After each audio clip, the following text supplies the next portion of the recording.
여러분들 상실을 한번 경험해 본 적 있습니까? 상실. 제가 오늘 강의에서 말씀드리고자 하는 것은 인간이 겪게 되는 이제 모든 상실, 그리고 이제 상실을 겪게 되면 이제 그것으로 인해서 나타나게 되는 여러 가지 이제 반응들이 있습니다. 이게 슬픔이라는 것을 비롯하여서 여러 가지 이제 반응을 겪게 되죠. 그리고 이제 그 반응을 어떻게 치유할 것인가에 관한 얘기가 모든 강의의 이제 중심이 될 것입니다. 인간은 그 살아가면서부터 이제 삶의 주기에 있어서 여러 가지 상실을 경험하게 됩니다. 네.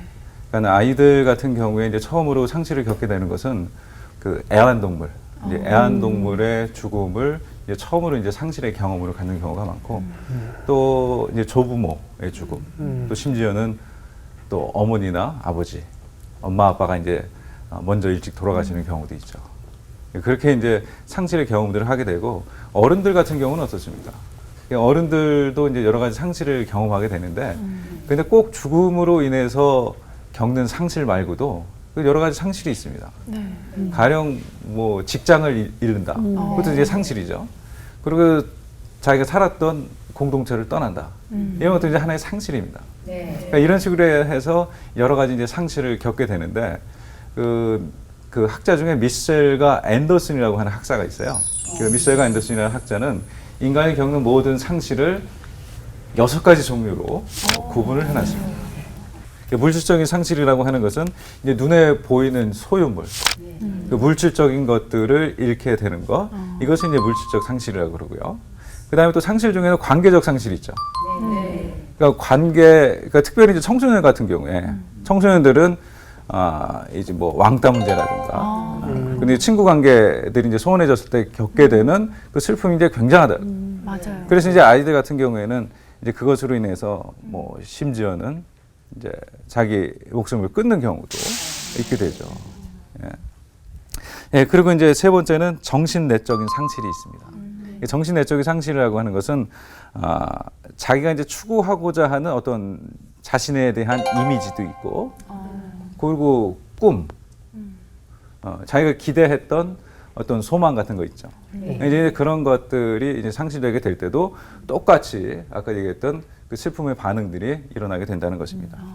네 번째는 이제 기능적 상실이 있죠. 이건 이제 신체 일부가 이제 기능을 잃거나 아니면 이제 말기 질병에 이제 다다르게 될 때 이것을 이제 기능의 상실이다 얘기할 수 있고요. 그다음에 역할의 상실도 있습니다. 그러니까 아까 얘기했던 가령 은퇴 같은 경우도 그렇죠. 사람이 이제 은퇴하게 되면은 이제 집안에서의 역할도 바뀌게 되고, 또 직장을 잃게 되니까 이제 그런 것에서 오는 이제 역할 이제 상실이라고 하는 것도 있습니다. 그다음에 6번째는 이제 공동체 상실이라고 얘기를 합니다. 이제 공동체 상실 같은 경우에는 이제 이사를 가거나, 이제 예전에는 이제 이민을 가게 되면, 여러분들 아마 기억할지 모르겠지만 예전에 누가 이민 간다 그러면은 정말 어디 멀리 가는 것처럼 생각을 했어요. 맞아요. 그래서 네. 미국 같은 데 간다 그러면은 정말 영원히 뭐 온 가족들이 막 모여가지고, 네. 예, 그래서 공항에 다 모여서 막 다 울고, 맞아요. 예, 저도 그런 경험이 있는데, 예, 그러면은 이제 자기가 있었던 이제 공동체를 이제 떠나게 되니까. 그래서 이제 공동체 상실도 이제 큰 그 하나의 상실로 얘기를 하고 있습니다. 그러니까 이러한 모든 상실이 있죠. 이러한 모든 상실을 겪게 될 경우에는 사람들이 이제 반응을 하게 되는데, 4가지의 반응을 하게 됩니다. 그러니까 하나는 이제 그 정서적인 반응. 그러니까 슬픔을 동반한 여러 가지 이제 감정들을 겪게 되고, 그리고 이제 감정만 변하는 게 아니라 우리 이제 신체적으로도 이제 어떤 변화가 생겨요. 그리고 행동적인 변화, 그리고 인지적인 변화, 이렇게 4가지 반응을 이제 하게 됩니다. 이런 이제 반응들이 이제 노멀한 반응이라고 얘기를 해요. 근데 그렇지 않고 복잡한 반응을 겪는 사람들도 있어요. 그래서 특별히 이제 죽음으로 인해서 이제 상실을 경험하게 되는 경우에는 특별히 그 슬픔이라고 하는 것이 지연이 될 수도 있어요. 슬픔을 바로바로 표현해야 되는데, 특히 우리나라 같은 문화에서는 슬퍼하는 걸 표현할 수가 없기 때문에 그것을 계속 억누르고 있다 보면은 그게 이제 사실은 어느 순간에 가서 이제 그게 터질 수밖에 없죠. 그게 이제 감정적으로 터지는 것뿐 아니라 이제 신체적인 이상으로 올 수도 있고. 남자들 하는 같은 것입니다. 경우는 특히나 울지 말라는, 슬퍼하면 안 된다는 맞아요. 거를 또 문화적으로 우리는 또 그렇게 배웠잖아요. 그렇죠. 남자는 그 세 번만 세 번. 울으라고 했잖아요. 평생 세 번만 운다는 그렇죠. 세 번 게. 울어야 된다. 저요?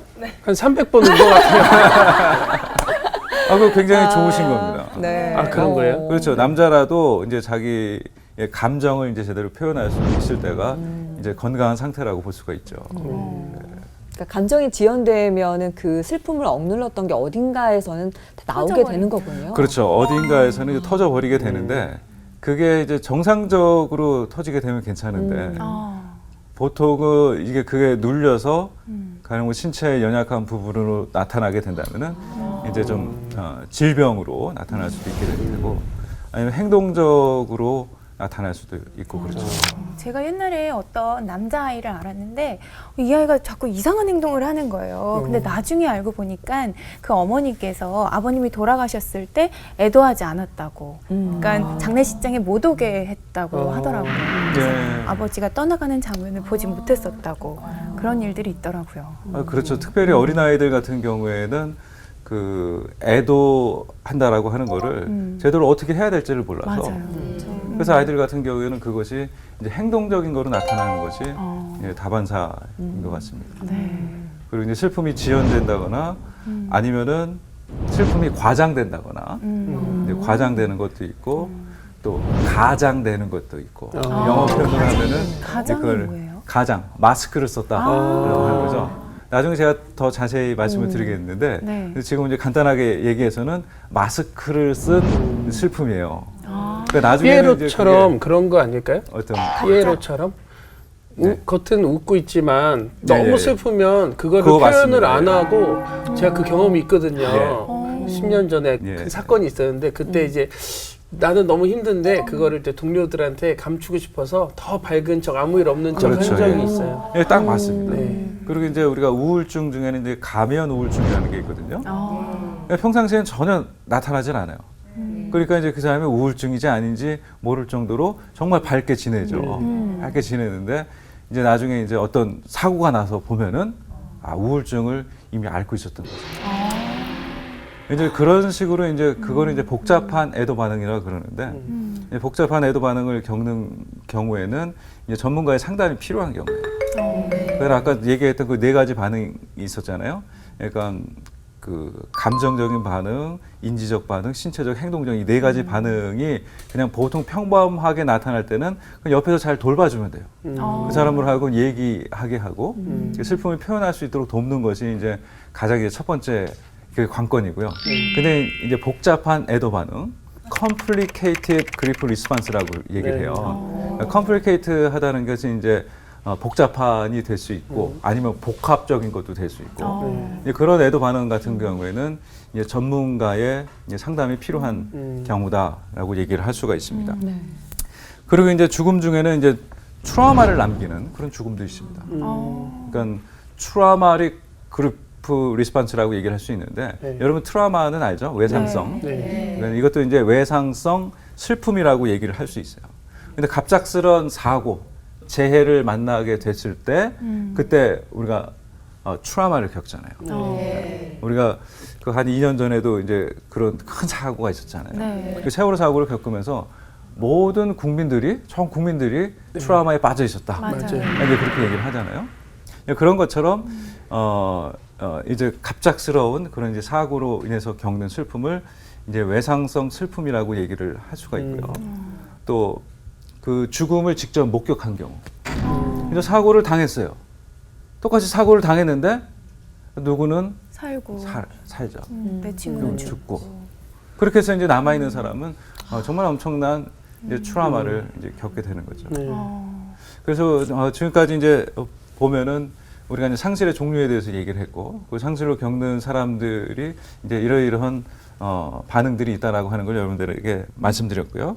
근데 이제 중요한 거는 그러한 상실을 겪으면서 여러 가지 이제 슬픔을 비롯한 여러 가지 이제 감정으로 인해서 고통받고 있는 사람들이 있다고요. 근데 그런 사람들을 어떻게 돌봐줄 것인가, 아니면 어떻게 치유하고 상담하고 회복을 시킬 것인가? 이게 이제 제가 관심 갖는 가장 큰 주제인 것입니다. 네. 근데 이제 한국적인 정서 아까 얘기했잖아요. 사람이 울면은 안 돼. 울면 안 돼. 울지 마. 울지 마. 괜찮아. 괜찮아. 참아. 예. 뭐 이런 거. 맞아요. 이만하면 됐지. 그죠? 산 사람은 살아야지. 맞아요. 정말. 이제 그렇게 얘기를 하잖아요. 그렇게 되면은 이게 슬픔을 겪는 사람이 그 더 이상 이제 슬픔을 표현할 수가 없어요. 그 마치 이제 계속 울면은 그 이상한 사람 취급을 받게 되는 거죠. 아까 이제 남자는 울면 안 된다 이렇게 한 것처럼 남자들은 그 울면 안 돼요. 그 슬픔을 표현할 수가 없어요. 그리고 그 슬픔을 어디 가서 누구에게 얘기를 하고 누구에게 토로를 하겠어요. 근데 그것이 표현되어지지 않는다면은 아까 얘기한 이제 컴플리케이트한 그런 슬픔의 반응을 겪을 수밖에 없다라고 하는 거죠. 그래서 이제 건강한 애도를 하는 것이 중요하다라고 하는 것이고요. 근데 제가 이렇게 이런 얘기를 누구한테 하니까 어떤 분이 그래요. 어떤 목사님인데 그 목사님이 그래서 자기는 울라 그런대요. 울어 괜찮아 울어 이렇게 얘기를 한대요. 어때요 그거는? 괜찮은 것 같아요? 네. 괜찮긴 울고 하지만. 나면 좀 시원해지는 것 같더라고요. 좀 풀리는 것 같더라고요. 근데 근데- 그것도 울라고 하는 거 맞아요. 하면은 네. 이렇게 울음이 자연스럽게 나와야 되는데 안 울어 나와. 하면 또 막상 막상 또 부담스럽죠. 부담스러울 것 같아요. 부담스럽죠, 좀. 그죠? 네. 근데 저는 그 좋은 방법 아니라고 생각합니다. 울지 말라 하는 것도 그렇고 울어라 하는 것도 사실은 좋은 방법이 아닌 것 같아요. 그럼 어떻게 해야 되죠? 굉장히 그러니까 사실 위로하는 그런 자리에 가서 정말 어떤 말로도 위로를 해드리기가 너무 어려운 상황이 있어요. 그럴 맞아요. 때 진짜 난감하거든요. 이제 좋은 방법을 가르쳐 드릴게요. 네. 자, 위로해야 될 상황에서 정말 아무 말도 할 말이 없잖아요. 네. 적당한 말을 찾을 수가 없어요. 네. 그럴 때는 지금 저 아나운서님 얘기하는 네. 것처럼 뭐라고 할 말이 없습니다. 그렇게 얘기하면 되는 그냥 거예요. 솔직하게 표현하는 솔직하게 표현하는 게 제일 중요하다라고 하는 겁니다. 어. 그리고 이제 방법이라고 하는 것은 그냥 옆에 같이 있어주는 게 중요한 거고, 그리고 그냥 손을 잡아주는 게 중요한 거고 그런 거죠. 그리고 그 사람의 감정이 어떻게 자연스럽게 흘러가도록 그냥 옆에서 지켜봐 주는 거. 그렇죠. 그게 또 공부를 좀 하신 것 같아요. 미리 예상. 그러니까 왜냐하면 감정의 흐름이 이제 그 사별자, 이게 슬퍼하는 사람이 그 슬픔을 그대로 겪을 수 있도록 그냥 내버려둬야 되는 거지. 거기서 울지 말라, 울어라 하는 것은 특별히 이제 울 수가 없는 경우가 있어요. 이 상실을 겪고 나게 되면은 사실은 무감각해질 수가 있어요. 처음에 초기의 반응이 무감각해질 수가 있습니다. 진짜 이게 무감각. 꿈인가 현실인가 그런. 그렇죠. 그런 이제 생각이 들지. 그 현실 인식이 없어지는 거죠. 맞아요. 이제 그런 상황에 있을 때 울음이 안 나올 수도 있어요. 근데 울음이 안 나오는데 울어라라고 한다면은 내가 울어야 되나? 그러게요. 네, 내가 안 울면은 나는 나는 슬퍼하지 않는 사람이 되는 건가? 그래서 이제 함께 있어주고 이 얘기를 이제 들어주는 것이 중요한 것이지 자기 생각대로 이제 슬퍼하는 사람의 감정을 좌지우지하려고 하는 거 네. 이건 이제 좋지 않다라고 하는 것입니다.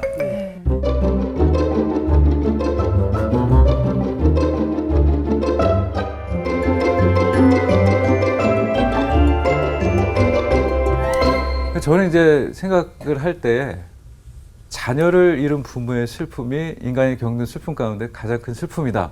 이렇게 생각을 했어요. 그래서 논문을 쓰면서 내가 이 슬픔을 치유하고 회복시킬 수 있는 무슨 방법이 있다면 인간들이 겪는 모든 슬픔을 치유할 수 있는 뭔가 이게 실마리를 잡을 수 있지 않을까 하고 이제 논문을 썼거든요. 네.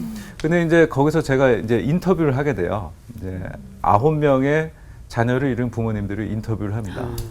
근데 그 인터뷰를 하면서 느낀 게 아이가 가령 이제 병원에 입원해 있을 때라든가 아니면은 아이를 바로 잃고 나서라든가 그때에 이제 교인들이건 특별히 이제 목사님이 찾아와서 하는 얘기들이 상처가 된 경우가 굉장히 많대요. 오히려. 근데 가령 이런 게 있습니다. 아이를 둘을 같은 해에 3개월 차이로 잃은 부모님이 있습니다. 엄청난 슬픔이죠. 근데 어느 목사님이 찾아와서 기도하시면서 기도 중에 이런 얘기를 하더라고요. 하나님께서는 감당하지 못할 시험은 주시지 않는다. 아, 어때요? 마음이 찢어질 것 같아요. 어디 그럴 저도 가슴이 듯한가요? 아프네요. 가슴이 아프죠. 저희도. 예. 그러니까 이분이 그 얘기를 듣고서 이 신앙인이고 목사님을 초대해서 기도해달라고 부탁을 한 건데, 근데 이분의 마음속에서 그런 마음이 들더라고요. 감당할 수 있으면 당신이 감당해 보셔. 당신이 너가 한번 감당해봐. 이게 감당할 수 있어. 이 아이가 둘이 하나는 뇌종양이고 하나는 백혈병으로 다 둘이 똑같이 막내 첫째 아들 딸이 둘이 같은 병원에 누워서 계속 치료받고 입원해 있고 하는 그 과정에 그걸 어떻게 감당하겠어요? 그리고 어떤 이제 한 목사님은 아이를 이제 호흡곤란으로 이렇게 됐는데 아이가 1살 반, 2살쯤 됐을 때 근데 장례를 하는데 이제 주변 목사님들이 찾아와서 그러니까 이분은 이제 신학교 다닐 때 전도사 시절인데 주변의 목사님들이 찾아와가지고 위로를 한다고 하면서 뭐라고 얘기를 하냐면은 가령 뭐 김 목사라고 김 전도사 이런 시련을 주시는 거는 하나님께서 김 전도사를 앞으로 크게 사용하기 위해서 주시는 시련이니 잘 견뎌라. 견디라. 위로 같습니까?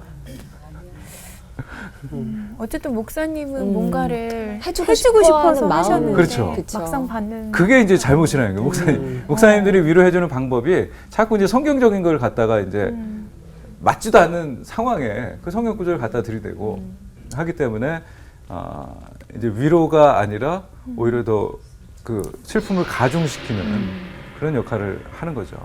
그래서 이제 그때 그 전도사님의 표현이 저한테 그러더라고요.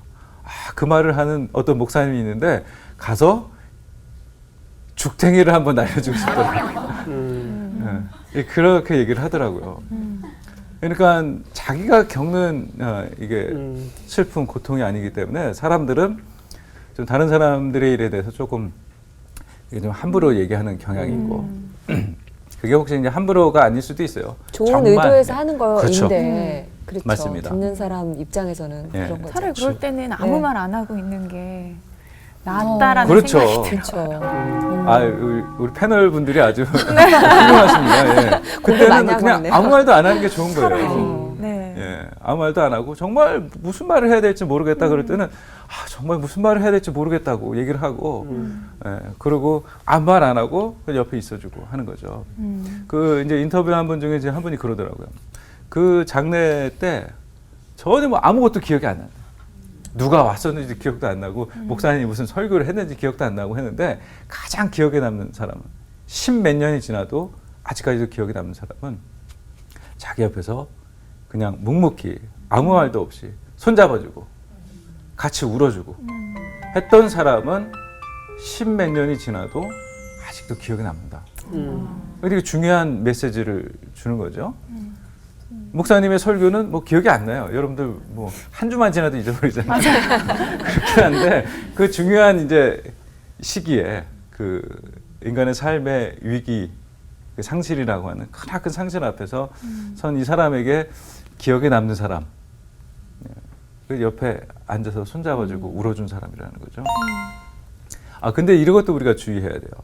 그러니까 이게 사람이 이렇게 울고 그러잖아요. 그러면은 어떤 분들은 이렇게 너무 가슴을 막 쓰다듬어 주는 사람이 그건 어떤 것 같아요?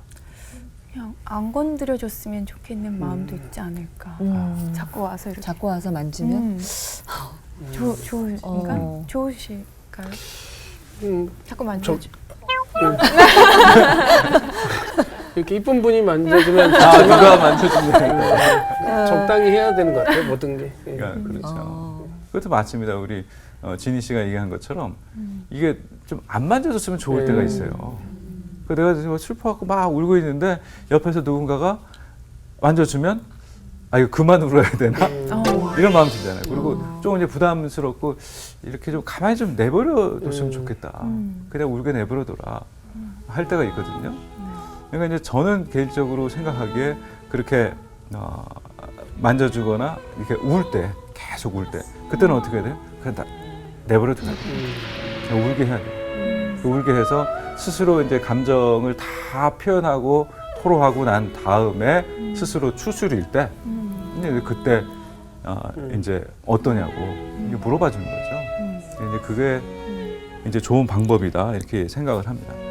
또 한 가지 기독교 장례 문화 가운데 조금 생각해 봐야 될 문화가 있는데 저는 그게 천국 환송 예배. 장례를 이제 천국 환송 예배라고 하잖아요. 네. 이게 기독교적인 이제 어떤 신앙이 바탕이 된 거죠. 그러니까 죽은 사람이 이제 천국에 갔다. 그렇기 때문에 천국 환송 예배로 드리게 됩니다. 근데 저는 이제 그게 조금 못마땅한 게 이게 저는 이게 슬픔 치유를 하는 사람의 입장에서 봤을 때는 사람들이 분명히 슬픔이 있거든요, 그 안에. 그렇죠. 아무리 천국을 갔다 그래도 슬픔이 있어요. 근데 여러분 슬픔만 있는 줄 아세요? 죄책감도 있어요. 아, 맞아. 맞아요. 분노도 있을 거예요. 살아있어요. 여러분 생각해 보세요. 여러분들 이게 혹시 있을지도 모르겠어요. 여러분들 남편이 5년 혹은 10년 동안 어떤 병으로 계속 집에서 누워 있다고 생각해 보세요. 아니 10년이 아니라 3년만이라도 그러고 있다고 생각해요. 아무것도 못하고 여러분들 계속해서 병수발을 해야 돼요. 씻겨줘야 되고 먹여줘야 되고 뭐 아무것도 할 수 없어요. 계속 그런 상황이 3년 이상이 지속이 되면 여러분들 어떤 마음이 들겠습니까? 사실은 1년도 1년도 그렇죠. 1년도 사실은 힘들고 네. 지치고 힘들고 지치고 그러다가 보면 무슨 생각을 하게 돼요? 예? 예? 차라리 죽었으면 네. 그런 생각도 들죠. 근데 그 얘기를 누구한테 하겠어요? 아무한테는 못하죠. 아무한테 못해요. 여러분들 그렇게 오랫동안 가령 집안의 가장이 그렇게 누워있다. 그러면 아이들은 어떻겠어요? 그렇죠. 아이들도 집에 들어오기가 싫을 거예요. 집이 어둡고 어머니는 늘 힘들어하고 있고 게다가 그 힘듦을 아이들한테 또 짜증을 낼 수 그렇죠. 그렇죠. 아이들은 짜증이 내요. 근데 그분들이 다 기독교인이에요. 가령 그렇다고 생각해봐요.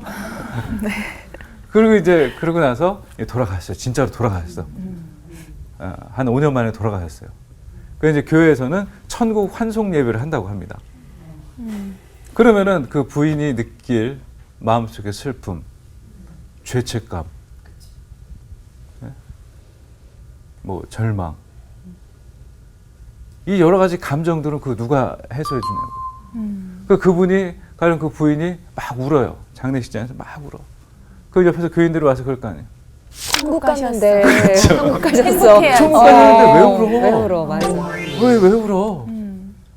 이제 또 짐도 좀 한시름 놨고, 그죠? 그건 뭐 사실이니까 짐도 한시름 놨고 이제 천국 가셨는데 왜 오냐고.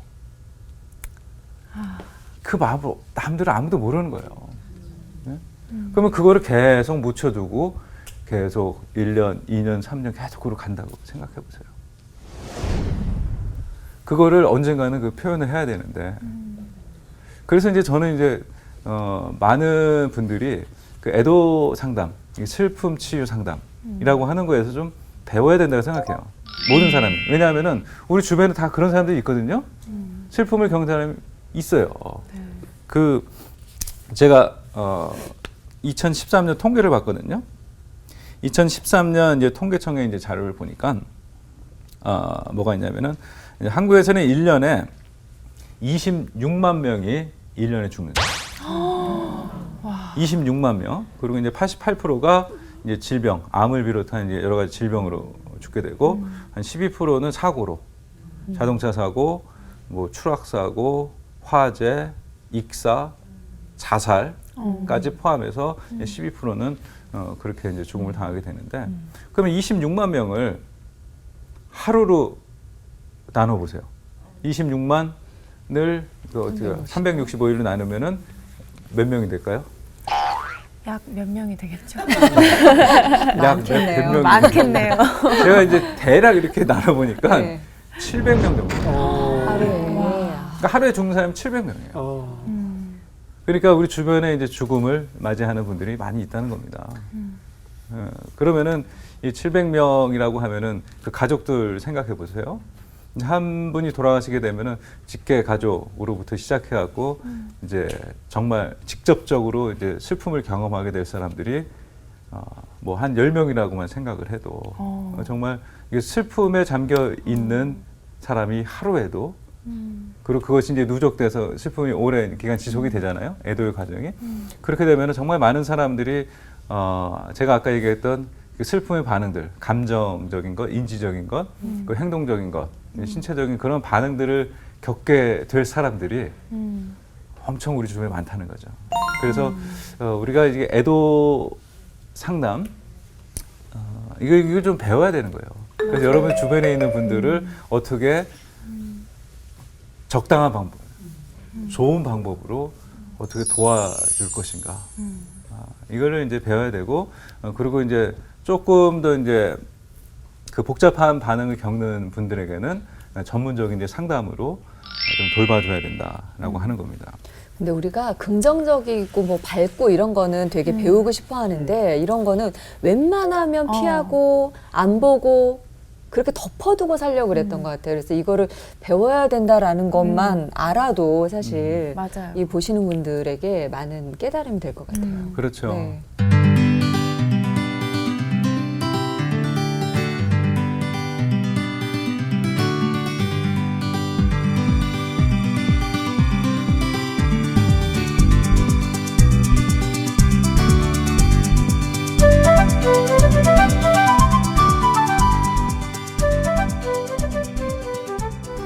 그 주디스 번스타인이라고 하는 사람이 이제 한 연구를 했어요. 그 의뢰에 대해서, 의뢰, 뮤추얼이라고 하는 거에 대해서 굉장히 이게 중요하다라고 하는 거를 얘기하면서 배워야 되는데 그 배우지 못한 목사님의 예를 하나 얘기를 해줬어요. 그 어떤 이제 부인이 그 신부님을 찾아간 거죠. 저는 교구의 신부님을 찾아갔습니다. 그는 기도에 관해서 뭔가 말하려는 듯 중얼거렸습니다. 그래서 나는 그에게 사별과 관련해서 얼마나 교육을 받았냐고 물었습니다. 그랬더니 그 신부님이 얘기하기를 신학교 다닐 때 한 과목의 수업을 들은 것이 전부라고 대답했습니다. 나는 바로 성당을 나왔고 다시는 그 신부에게 나의 고통을 말하지 않게 되었습니다. 이게 이제 번스타인이라고 하는 사람이 쓴 이제 책에 나와 있는 내용인데 이게 이제 신부님 예를 들었지만 신부님이건 목사님이건 다 똑같습니다. 신학교 때 한 과목 배운 게 전부일 거예요. 제가 이제 신학대학에서 이제 강의를 하는데 그 신학대학에서도 이제 대학원생들을 가르치는데 이제 학생들이 그러더라고요. 자기들 이런 과목은 이제 처음 보는 그 동안에 이제 제가 생각해도 제가 학교 다닐 때도 배우질 않았거든요. 그리고 그래서 이제 신학교뿐 아니라 일반 이제 상담 계통에서도 이 애도 상담에 대한 과목들이 좀 필수적으로 이제 들어가야 되지 않는가. 목사님들뿐 아니라 이제 또 그죠? 죽음을 다루는 거, 죽음과 슬픔, 상실이 있는 거, 병원, 의사들, 간호사들. 또 저는 필수로 배워야 된다고 생각해요. 맞아요. 네, 그렇지 않으면은 이제 정말 슬픔을 당한 사람들을 제대로 돌볼 수가 없죠. 예. 뭐 의학적으로만 돌본다고 해서 그게 다 되는 건 아니잖아요. 네. 그러니까 사람의 감정도 또 심리적으로, 정서적으로 이제 여러 가지 이제 전인적인 이제 치유가 필요한 것이 사실인 것 같습니다. 네. 그래서 이제 제가 얘기하는 이 애도 상담이라고 하는 것은 영어로 얘기하면 그리프 카운셀링이라고 그러거든요. 이제 그리프 카운셀링이라고 그러는데 사실 우리나라에서는 아직 학계에서도 이거 사실 제대로 정의가 안 되고 있어요. 그리프라고 하면은 우리가 슬픔이라고 얘기를 할 수 있거든요. 그 이제 특별히 죽음으로 인해서 겪게 되는 슬픔. 이것이 이제 그리프라고 얘기를 할 수 있는데 그 알렌 휴 콜 박사라고 있어요. 알렌 휴 콜 박사가 정의한 걸 보면서 이제 그리프에 대해서 좀 더 이제 한국적인 번역이 제대로 될 필요가 있다고 생각을 하게 됐어요. 그게 뭐냐면은 그 슬픔을 나타내는 말이 여러 가지가 있어요. 이제 그리프도 있고 그리빙 한다는 말이 있어요. 이게 약간 동사로 얘기하면 그리빙, 그리빙은 이제 슬픔을 마음으로 이제 표현해내는 걸 그리빙이라고 그러거든요. 그리고 모닝이라고 하는 것도 있어요. 모닝이라고 하는 것도 있는데 모닝은 좀 겉으로 표현하면서 슬퍼하는 거. 이걸 이제 모닝이라고 얘기를 해요. 그 이제 모닝 이렇게 얘기를 하는데 그거를 알렌 박사는 분리를 해서 얘기를 해요. 그러니까 모닝하고 그리프하고. 그냥 그리프는 이제 슬픔이고, 그럼 모닝은 뭐라고 번역을 할 것인가? 저는 그거를 애도라고 이제 번역을 하는 게 맞다고 생각을 하거든요. 슬픔보다도 조금 더 적절한 단어가 있다면 비탄. 이제 콜 박사의 그 분류를 보면은 그 그리프라고 하는 거는 초기에 겪게 되는 반응을 얘기해요. 그러니까 초기라고 하는 거는 이 상실을 경험한 지 바로 직후로부터 시작해갖고 뭐 짧게는 3일 아니면은 일주일, 2주 아니면 한 달. 이게 초기에 겪게 되는 이제 반응을 얘기를 하는 거고, 그 다음에 이제 모닝이라고 하는 것은 그 이후에 긴 애도의 과정을 얘기를 해요. 그래서 보시면은 그럼 애도 상담이라는 건 뭔가? 저는 이렇게 정의를 해봤어요. 상실로 인해 겪게 되는 슬픈 마음을 위로하고 이로 인해서 생기게 되는 정서적, 심리적, 행동적, 신체적인 문제를 해결하고 애도의 시간을 잘 겪어내어 일상의 삶으로 회복할 수 있도록 돕는 상담의 과정. 이게 이제 저는 애도 상담이라고 정의를 했고요. 아까 이제 콜 박사의 이제 정의를 보면은 그리프라고 하는 거는 누군가가 겪고 있는 상실에 대한 여러 가지 고통스럽고도 복잡한 심리적, 감정적, 육체적, 영적, 행동적, 관계적 반응들. 이게 이제 그리프고, 그리고 이제 애도라는 말을 하는데, 애도라고 하는 말은 상실을 경험한 사람이 새로운 관계들을 위한 감정적인 노력들과 삶에 대한 다른 관점들이 형성될 수 있도록 상실한 대상과의 관계가 점차적으로 변해가는 과정. 콜 박사는 애도는 그 뒤에 이제 긴 과정이라고 했잖아요. 그래서 이제 애도는 이제 비탄의 경험, 앞에 이제 그리프의 경험으로부터 이제 시작이 돼서 이렇게 진행이 된다라고 하는 것을 얘기해주고 있습니다. 어떠세요? 그 비탄의 과정이 있고 그 애도의 과정이 이렇게 따로 진행이 된다라고 하는 말에 어떻게 수긍이 가십니까? 저는 그 애도에서 이렇게 상실한 것과의 관계가 점차적으로 변해가는 과정이다라는 것에 굉장히 좀 눈길이 가거든요. 그러니까 상실한 것과의 관계가 그 어떤 상실로 인해서 끝나는 것이 아니라 남은 사람의 관계 안에서 계속해서 변해가는 과정이 있구나. 이게 앞으로 좀 기대가 되네요. 그렇죠. 예.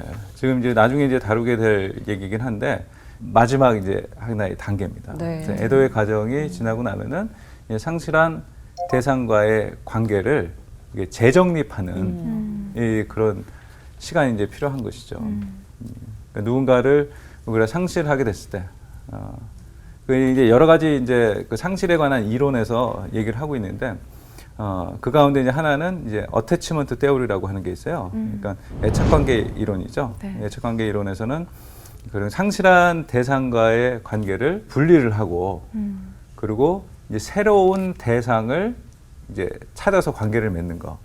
이것이 이제 중요하다고 이제 얘기를 하거든요. 근데 이제 그것도 사실은 조금 오류가 있긴 해요. 왜냐하면은 상실한 대상을 금방 잊어버리라는 거잖아요. 맞아요. 잊어버리고, 그리고 이제 새로운 일에 이제 몰두를 하거나 이제 새로운 관계를 맺는 것을 통해서 이제 슬픔을 치유하자는 것인데, 일면 이해는 가지만 그런 것보다는 저는 생각하기에는 좀 지속적인 관계를 맺는 것이 사실은 더 중요하다고 생각을 해요.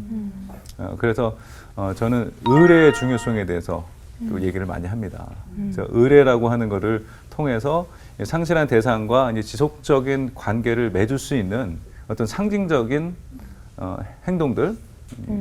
그러니까 예전에 우리가 제사가 있었던 게 그거잖아요.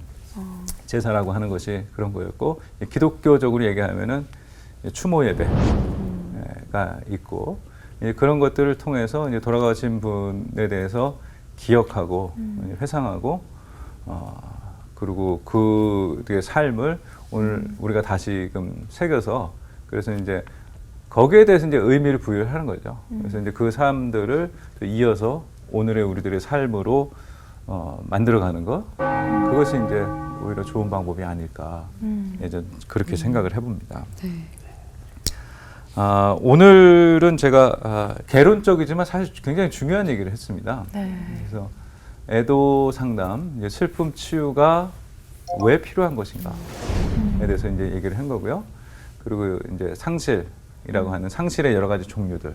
그래서 인간이 겪는 상실이 단지 이제 죽음으로 인한 것뿐 아니라 그 여러 가지 겪는 그 상실도 똑같이 그렇게 네 가지 형태로 반응을 하게 된다.